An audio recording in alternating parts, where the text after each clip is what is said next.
a beautiful morning. It's peaceful. Birds are chirping. It feels so good out here. I just have to come back to where peace, where I found my peace of mind, where I found self-love. And I need to add this back to my routine because this is something I'm missing. This is some place that gives me clarity. I learned to appreciate myself. I learned to be who I am here.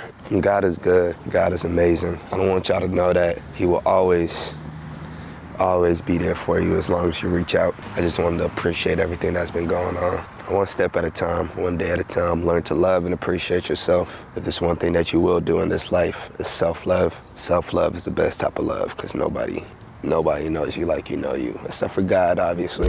The year is pretty much over. It's about to be 2026. What is the new goal? What is the same goal? What are you trying to achieve?